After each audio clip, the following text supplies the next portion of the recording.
Hey guys, welcome back. Last week we started our leadership series where we're talking about great leaders and not so great leaders in the Bible. So we started with a great leader, King Solomon. So we talked about how he really embodied the spirit of good leadership, the wisdom to follow God, and focus on the people you're leading rather than focusing on what leading will get for you.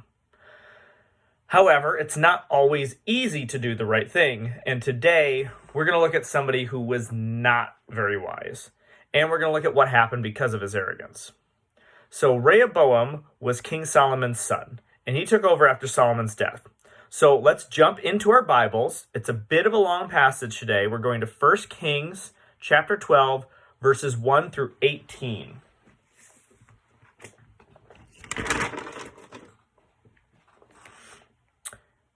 Rehoboam went to Shechem, for all Israel had gone there to make him king. When Jeroboam, son of Nebat, heard this, he was still in Egypt where he had fled from King Solomon. He returned from Egypt. So they sent for Jeroboam, and he and the whole assembly of Israel went to Rehoboam and said to him, "Your father has put a heavy yoke on us. But now lighten the harsh labor and the heavy yoke he put on us, and we will serve you."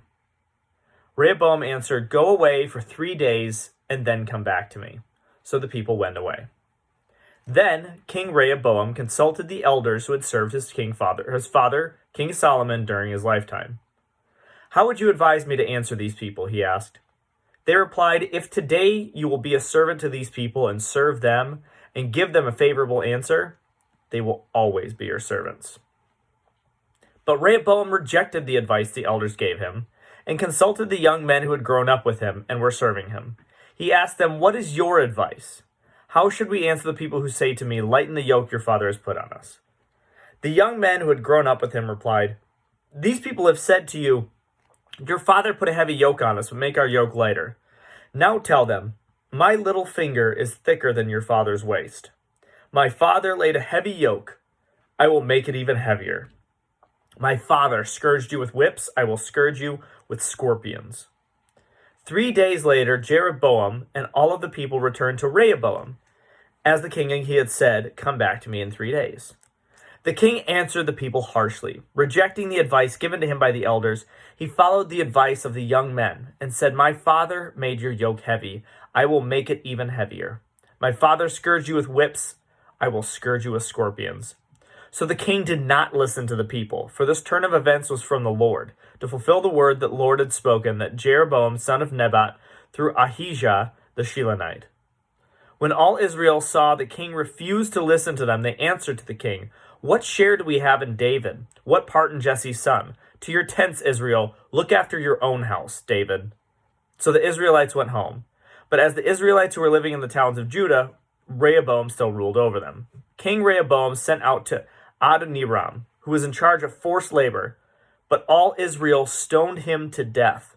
King Rehoboam, however, managed to get into his chariot and escape to Jerusalem. So that was a lot. And basically what happened is Rehoboam talked to the advisors that his father used, his very wise father, and instead listened to his buddies. So he tried to show off that power rather than bless the people that were following him.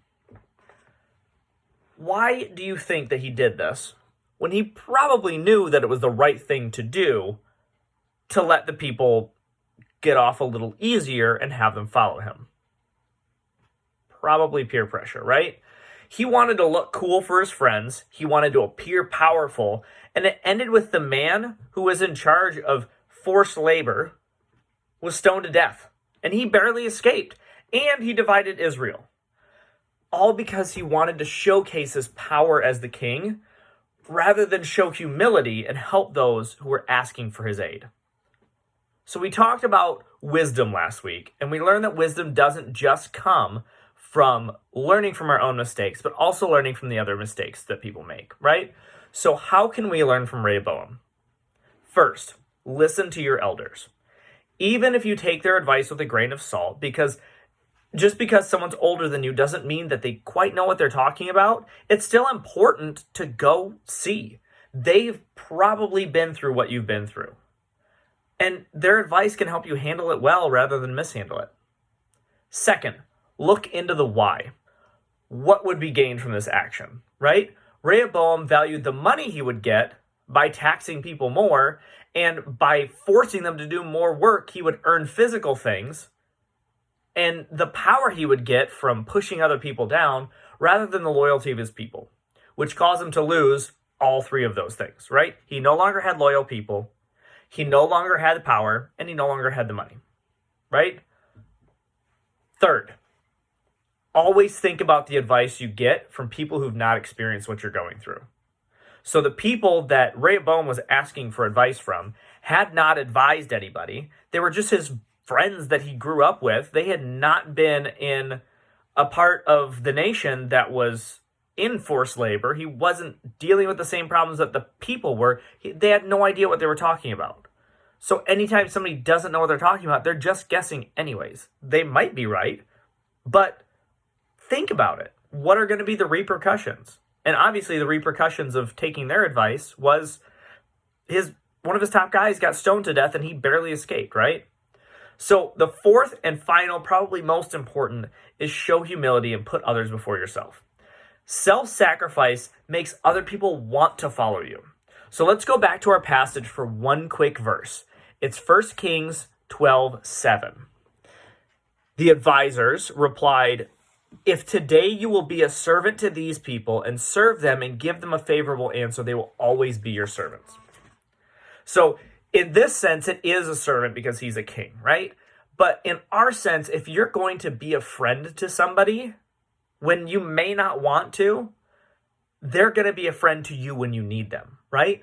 Because if you just do everything for yourself, you're going to end up alone. The only people around you are going to be people that want something from you, right? I'm sure that his friends got good perks being buddies with the king, right?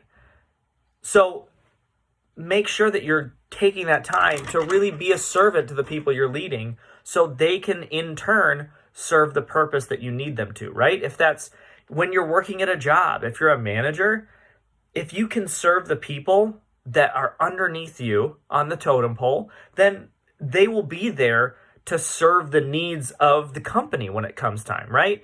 If you're serving in a church, say you're leading younger kids, if you're going to take the time to serve them, then they're going to serve you in the way of listening and not being rambunctious, right? And not making a mess of things, which in turn makes your life easier. So when you are thinking about what it means to lead someone, think first about what it means to serve them. Because once you serve them, they will serve you forever, right? We touch back on what we talked about a lot last Wednesday, which is people don't care what you know unless they know that you care. So I'm going to put some discussion questions in the comments here, and we're going to go over those more in depth for youth group. And if you'd like some more information about our youth group, we do our kind of youth group meetup on Wednesdays, all on Zoom right now. We have a Discord where we get some good chats going. If you want any of the information, contact me right here on this channel. I'd love to hear from you guys. I love that you guys are coming and watching this every week, and I am so excited to see you on Wednesday.